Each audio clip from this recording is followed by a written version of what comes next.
First ఫ్యామిలీని introduce చేస్తాను. ఈ ఫ్యామిలీలో మొత్తం నలుగురు మెంబర్స్ ఉంటారు. దాస్, అలాగే అతని వైఫ్ వాసంతి, వాళ్ళిద్దరు పెద్ద కొడుకు నీతు, అలాగే చిన్న కొడుకు మురళి. వీళ్ళు రాత్రికి రాత్రే శ్రీలంక నుండి పారిపోయి ఇండియాకు వస్తారు. ఇండియా అంటే ఇండియాలోని రామేశ్వరంకి చేరుకుంటారు. వాళ్ళు అక్కడికి చేరుకున్న తర్వాత ప్రశాంతంగా ఊపిరి పీల్చుకుంటారు. అప్పుడే మురళికి ఒక విషయం గుర్తొస్తుంది. మురళి తన బ్యాగ్ని బోట్లోనే మర్చిపోయాడని. అప్పుడు మురళి వాళ్ళ నాన్నతో మాట్లాడుతూ, నాన్న, నేను నా బ్యాగ్ని బోట్లోనే మర్చిపోయాను, ఇప్పుడే వెళ్ళి తీసుకొచ్చుకుంటానని అంటాడు. అంతలోకి కొంతమంది పోలీసులు వచ్చి దాస్ ఫ్యామిలీని పట్టుకుంటారు. కానిస్టేబుల్ భైరవా దాస్తో మాట్లాడుతూ, అసలు ఎవరు మీరు, ఈ టైంలో ఎక్కడేం చేస్తున్నారు, ఎక్కడి నుంచి వచ్చారని అడుగుతారు. దానికి దాస్, మాది శ్రీలంక, మా దేశంలో పరిస్థితి అసలు బాగాలేదు, చేసుకుందామంటే సరిగ్గా పని కూడా లేదు, అందుకే నేను పని వెతుక్కుంటూ ఇండియా వచ్చానని చెప్తాడు. అప్పుడు భైరవా దాస్తో మాట్లాడుతూ, బతకటానికి ఇండియా వచ్చారు, బాగానే ఉంది, ఎక్కడుంటారు, ఇక్కడ మీకు తెలిసిన వాళ్ళు ఎవరైనా ఉన్నారా అని అంటాడు. దానికి దాస్, మా బామర్ది ఇక్కడే రామేశ్వరంలో ఉంటాడు, అతను మమ్మల్ని తీసుకెళ్ళటానికి వస్తానన్నాడు, బహుశా అతను ఇక్కడికి వచ్చే ఉంటాడు, కానీ మిమ్మల్ని చూసి భయపడిపోయి ఎక్కడో దాక్కొని ఉంటాడు, అతన్ని గుర్తుపట్టడం చాలా తేలిక, చూడటానికి చాలా లావుగా ఉంగరాల జుట్టుతో ఉంటాడని చెప్తాడు. దాంతో కానిస్టేబుల్ భైరవా దాస్ బావమర్ది కోసం సముద్రం ఒడ్డున అక్కడ ఇక్కడ వెతుకుతూ ఉంటాడు. కాసేపు వెతికిన తర్వాత బోట్ వెనక దక్కున్న దాస్ బావమర్ది కనిపిస్తాడు. అతని పేరు ప్రకాష్. తర్వాత భైరవ వాళ్ళందరినీ అరెస్ట్ చేసి పోలీస్ స్టేషన్కి తీసుకెళ్తూ ఉంటాడు. దారి మధ్యలో మురళి తన బ్యాగులో నుండి పప్పీ బొమ్మ తీసి ఆడుకుంటూ ఉంటాడు. ఆ బొమ్మను చూపించి మురళి కానిస్టేబుల్ భైరవన్కి చిన్న ఎమోషనల్ స్టోరీ చెప్తాడు. దాంతో భైరవన్ ఎమోషనల్గా కనెక్ట్ అయిపోతాడు. తర్వాత దాస్తో మాట్లాడుతూ, భైరవన్, మీ ఫ్యామిలీని చూస్తే చాలా మంచివాళ్ళ అనిపిస్తున్నారు.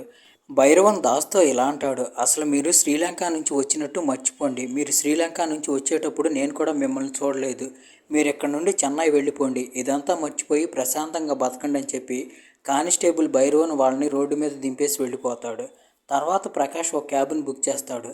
అయితే వాళ్ళు చెన్నై వెళ్ళిపోయే ముందు రామేశ్వరం మొత్తం తిరగాలని చెప్పి ప్లాన్ వేసుకుంటారు. దాంతో దాస్ ఫ్యామిలీ వాళ్ళు క్యాబ్ బుక్ చేసుకొని రామేశ్వరం చూస్తూ ఉంటారు. దాస్ ఫ్యామిలీ వాళ్ళు ఎంత మంచి వాళ్ళు అంటే మధ్యలో వాళ్ళు తిన్న వేస్ట్ మెటీరియల్ కూడా కిటికీలో నుంచి బయటపడేయకుండా కవర్లో అంతా జాగ్రత్తగా పెట్టుకొని ఎక్కడ డస్ట్బిన్ కనిపిస్తే దాస్ వెళ్ళి అక్కడ డస్ట్బిన్లో పడేస్తాడు. తర్వాత వాళ్ళు చెన్నై చేరుకుంటారు.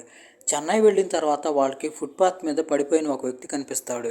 అయితే ప్రకాష్ దాస్ని ఆపుతూ, వాడు ఫుల్గా మందు కొట్టి పడిపోయాడు, వాడి గురించి నీకెందుకు అంటాడు. దానికి దాస్, అయితే ఏమైంది, నేను అంబులెన్స్ని పిలిచి అతనికి హెల్ప్ చేస్తానంటాడు. తర్వాత ప్రకాష్ దాస్ ఫ్యామిలీ ఉండటానికి ఒక ఇంటిని చూపిస్తాడు. తర్వాత ప్రకాష్ దాస్ ఫ్యామిలీని ఆ ఇల్లున్న కాలనీలోకి తీసుకెళ్ళబోయే ముందు కొన్ని విషయాలు చెప్తాడు. ఇక్కడ మీరు అనవసరంగా ఎవరితో పడితే వాళ్ళతో మాట్లాడొద్దు, అలాగే మేము శ్రీలంక నుంచి వచ్చామని కూడా ఎవరితో చెప్పొద్దు, అలాగే మీరు ఇక్కడ లాంగ్వేజ్ కూడా నేర్చుకోవాల్సి ఉంటుంది. నిజానికి శ్రీలంకలో కూడా తమిళ్ మాట్లాడతారు, అయితే అక్కడ యాస కొంచెం డిఫరెంట్గా ఉంటుంది, అనవసరంగా మీరు ఎవరితో పడితే వాళ్ళతో మాట్లాడొద్దని చెప్తాడు. ఆ రూల్స్ అన్నీ చెప్పిన తర్వాత ప్రకాష్ దాస్ ఫ్యామిలీని ఇంటి ఓనర్ దగ్గరికి తీసుకువెళ్తాడు. వాళ్ళు కూర్చున్న కాసేపటి తర్వాత ఇంటి ఓనర్ అక్కడికి వస్తాడు. ఇంటి ఓనర్ని చూసి వాళ్ళంతా షాక్ అయిపోతారు, ఎందుకంటే ఇంటి ఓనర్ ఒక పోలీస్ ఆఫీసర్. నిజానికి ప్రకాష్ కూడా ఆ ఇంటి ఓనర్ పోలీస్ ఆఫీసర్ అని తెలియదు. ఒకవేళ పోలీస్ ఆఫీసర్ రాఘవన్కి కానీ దాస్ ఫ్యామిలీ శ్రీలంక నుంచి వచ్చిందని తెలిస్తే దాస్ ఫ్యామిలీ ఖచ్చితంగా జైలుకి వెళ్లాల్సిందే. వచ్చి రావడంతోనే రాఘవన్ దాస్ని ఇంటర్వ్యూ చేయడం స్టార్ట్ చేస్తాడు. అంటే మీరు ఇంతకుముందు ఎక్కడున్నారు, ఎక్కడి నుంచి వచ్చారు, ఇంతకుముందు ఏం పని చేసేవాడివి, ఇప్పుడు ఏం పని చేస్తున్నావు, లాంటివి అన్నమాట. దానికి దాస్ సమాధానం చెప్దామని నోరు తెరుస్తాడు. దాస్ అలా సమాధానం చెప్పడానికి నోరు తెరవగానే రాఘవన్కి అర్థమైపోతుంది దాస్ ఎక్కడ వాడు కాదు, వేరే దగ్గర నుంచి వచ్చాడని. ఎందుకంటే దాస్ మాట్లాడే తమిళ్ అలాగే ఇక్కడ తమిళ్ కొంచెం డిఫరెంట్గా ఉంటుంది. దాంతో రాఘవన్ దాస్ని నిజం చెప్పు, అసలు మీరు నిజంగా ఎక్కడి నుంచి వచ్చారని అడుగుతాడు. దానికి దాస్ నిజం చెప్పేద్దాం అనుకుంటాడు. అంతలోనే మళ్ళీ రాఘవన్ మాట్లాడుతూ, మీరు ఇక్కడ వాళ్ళు కాదు కదా, కేరళ నుంచి వచ్చారు కదా అని అంటాడు. అయితే దాస్ ఏదో చెప్పబోయే అంతలోపే మధ్యలో ప్రకాష్ దూరి, నిజమే సార్, మీరు కరెక్ట్గా క్యాచ్ చేశారు, నిజంగానే వీళ్ళు కేరళ నుంచి వచ్చారని అంటాడు. ఎలాగోలా చేసి ఆ పోలీస్ ఆఫీసర్ దాస్ వాళ్ళకి ఉండటానికి ఇల్లు ఇస్తాడు. తర్వాత పక్కనే ఉన్న ఒక పెద్దావిడ వచ్చి వసంతితో మాట్లాడటానికి ట్రై చేస్తుంది. అయితే వసంతి ఆ పెద్దావిడితో పెద్దగా మాట్లాడదు. అలాగే దాస్ పెద్ద కొడుక్కి ఈ ఇల్లు అసలు నచ్చదు. అతను ఎప్పుడూ మొబైల్ చూస్తూ కూర్చుంటాడు.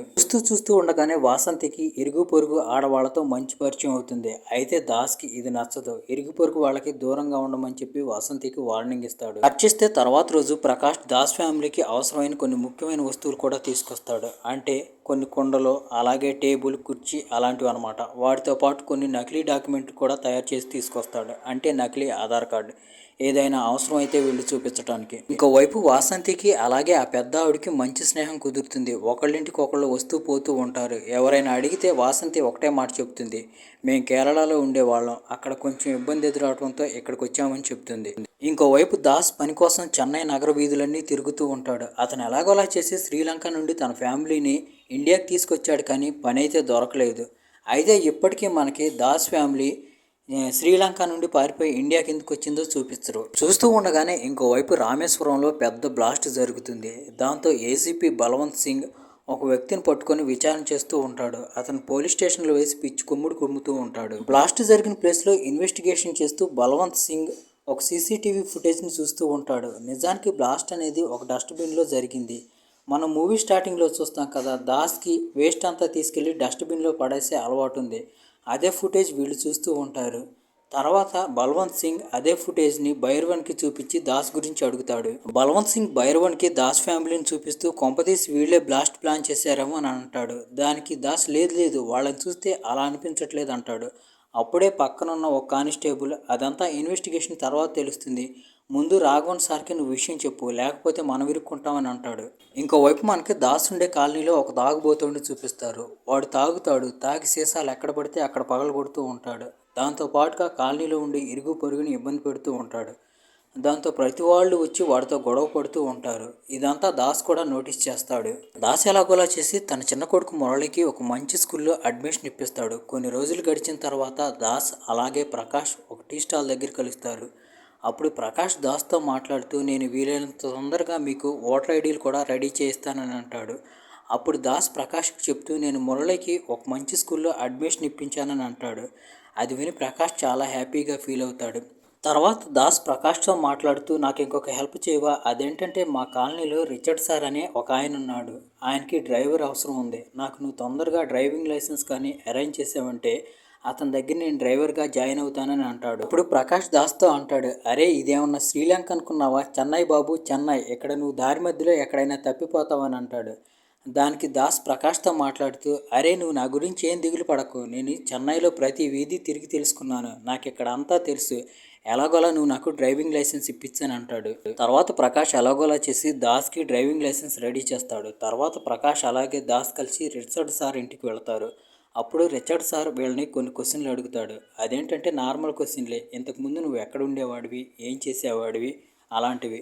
తర్వాత రిచర్డ్ సార్ దాస్కి ఒక కండిషన్ పెడతాడు. అదేంటంటే నువ్వు నా కోసం 7 రోజులు పని చేయాలి. ఆ 7 రోజుల తర్వాత నేను డిసైడ్ చేస్తాను నీకు జాబ్ ఇవ్వాలా లేదా అనేది అని చెప్తాడు. అప్పుడు దాస్ రిచర్డ్ని అడుగుతాడు, ఒకవేళ మీకు నేను నచ్చకపోతే ఆ 7 రోజులు పనిచేసిన దానికి జీతం ఇస్తారా అని. దానికి రిచర్డ్ ఇవ్వనని అంటాడు.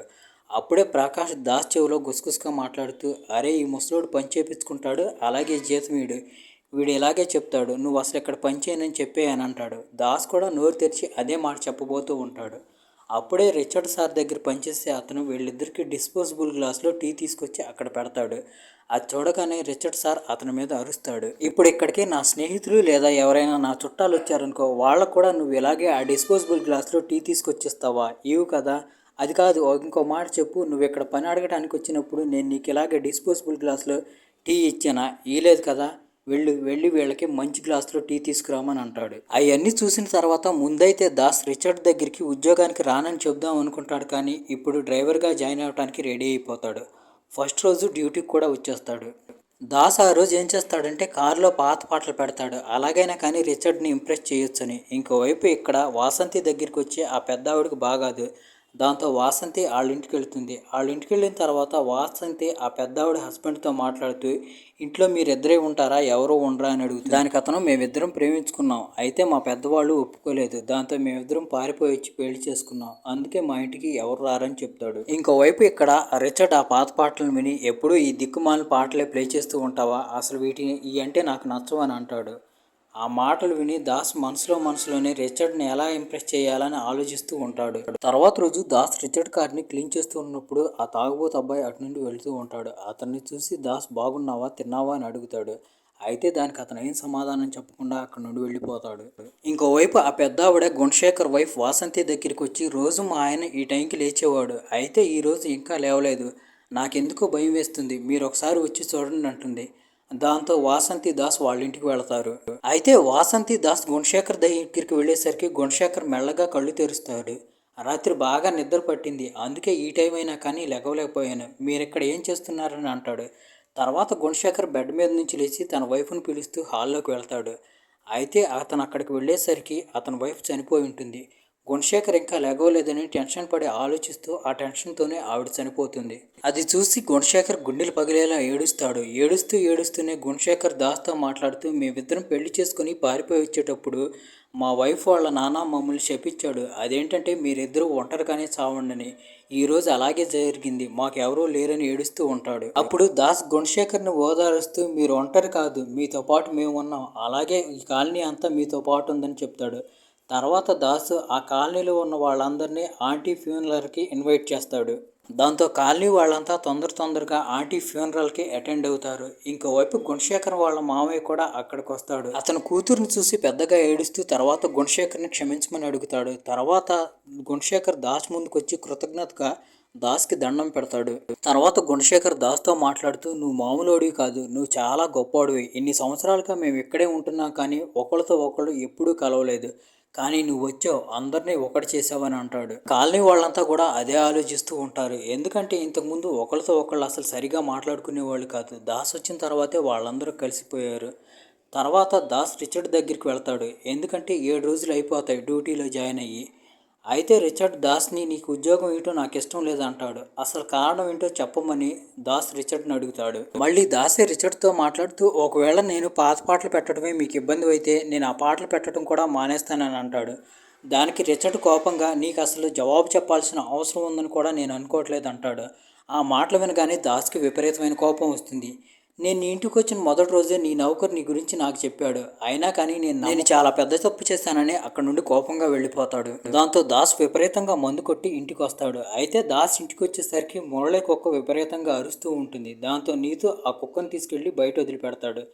తర్వాత వాసంతి నీతు వచ్చి దాస్ దగ్గర నిలబడతారు. అప్పుడు నీతు మాట్లాడుతూ, అసలు మన పరిస్థితి ఏంటి, మనం వచ్చిన సిచ్యువేషన్ ఏంటి, ఇలాంటి టైంలో నువ్వు మందు కొట్టడం అవసరం అని అడుగుతాడు. దాస్ దానికి సమాధానం చెప్పకుండా, అసలు నువ్వు కుక్క పిల్లని తీసుకెళ్లి బయట ఎందుకు వదిలిపెట్టి వచ్చావు, ఇంత దరిద్రంగా ఎప్పుడు మారిపోయావు అని అడుగుతాడు. ఇక్కడే మనకి దాస్ వాళ్ళు ఇండియాకి రావడానికి అసలు కారణం ఏంటో కూడా తెలుస్తుంది. నిజానికి నీతు ఒక అమ్మాయిని లవ్ చేస్తాడు. అయితే ఆ అమ్మాయి తరపు వాళ్ళు వచ్చి దాస్కి వార్నింగ్ ఇస్తారు.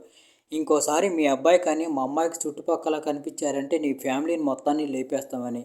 దానికి భయపడిపోయి దాస్ తన ఫ్యామిలీని తీసుకుని ఇండియా వచ్చి తలదాచుకుంటాడు. మళ్ళీ నీతు కోపంగా దాస్తో, నాన్న అసలు నువ్వెందుకు ఇలా చేసావు అని అంటాడు. నేనే కాదురా, ప్రపంచంలో ఏ తండ్రి అయినా కానీ తన కుటుంబాన్ని కాపాడుకోవడానికి ఇలాగే చేస్తాడని అంటాడు. దానికి నీతు కోపంగా, నేను నీ వల్ల ఆ అమ్మాయిని కోల్పోయాను, ఊరిని అలాగే దేశాన్ని కూడా వదిలేసుకొని వచ్చామని అంటాడు. అప్పుడు దాస్ నీతుతో మాట్లాడుతూ, ఒకవేళ నీకు అదే కానీ ముఖ్యమైతే ఆ అమ్మాయి ఎక్కడ ఉందో చెప్పు, నేను ఆ అమ్మాయితో నీకు పెళ్లి చేస్తానని అంటాడు.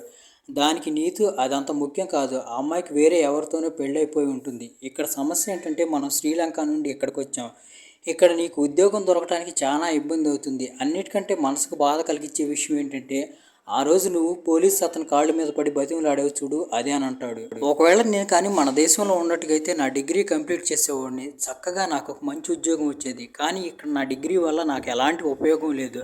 అసలు నేను ఇప్పుడు ఏం చేయాలో నువ్వే చెప్పు అంటాడు. ఆ మాటలు విని దాస్ బాధపడతాడు. తర్వాత దాస్ నీతుని క్షమాపణ అడుగుతాడు.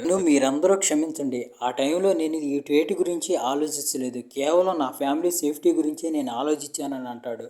అప్పుడు నీతు కూడా, నన్ను క్షమించినాను, నా వల్లే ఇదంతా జరిగిందని. తర్వాత తండ్రి కొడుకులు ఇద్దరు హార్ట్ఫుల్గా ఒకళ్ళనొకళ్ళు క్షమించేసుకుంటారు. తర్వాత వాళ్ళంతా నవ్వుకుంటూ డ్యాన్స్ చేస్తూ ఉంటారు. అదే టైంలో రాఘవన్ కూతురు కూడా అక్కడే ఉంటుంది. అలా నవ్వుకుంటున్న వాళ్ళని చూసి తను కూడా హ్యాపీగా ఫీల్ అవుతుంది.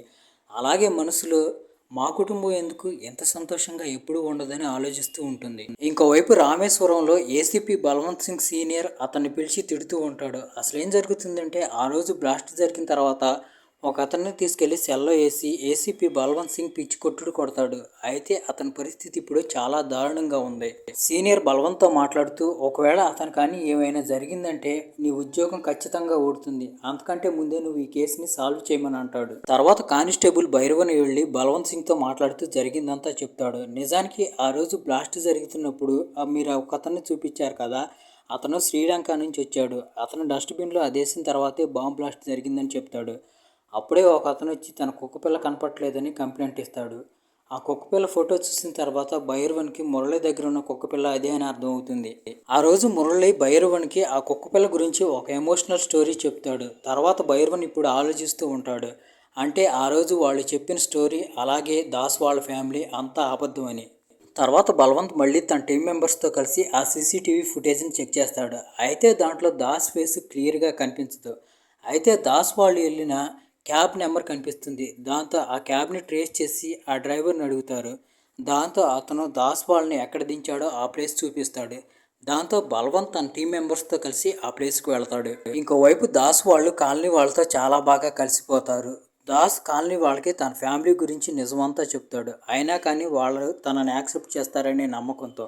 ఇంకోవైపు రిచర్డ్ దాస్ని తన డ్రైవర్గా జాబ్లో పెట్టుకుంటాడు. దాంతోపాటుగా 1 నెల శాలరీ అడ్వాన్స్ కూడా ఇస్తాడు. ముందు నేను నీతో అలా ఎందుకు చేశానంటే నేను నీతో చిన్న జోక్ ప్లే చేశానని చెప్తాడు రిచర్డ్. ఇంకోవైపు పోలీస్ ఆఫీసర్ రాఘవన్ కూతురు మెల్లమెల్లగా నీతుని ఇష్టపడటం స్టార్ట్ చేస్తుంది. తర్వాత రోజు గుణశేఖర్ వైఫ్ది చర్చిలో ఫ్యూనరల్ జరుగుతూ ఉంటుంది. దాంతో కాలనీ వాళ్ళంతా వచ్చి గుణశేఖర్ వైఫ్ గురించి రెండు మాటలు మాట్లాడుతూ ఉంటారు. మధ్యలో ఆ తాగుబోతు అబ్బాయి కూడా వచ్చి మాట్లాడుతూ ఉంటాడు. అసలు నేను విపరీతంగా తాగుతానని చెప్పి నాతో అందరూ గొడవ పడతారు. నేను ఎందుకు తాగుతున్నాను అని తెలుసుకోవడానికి ఎవరైనా ప్రయత్నం చేశారా?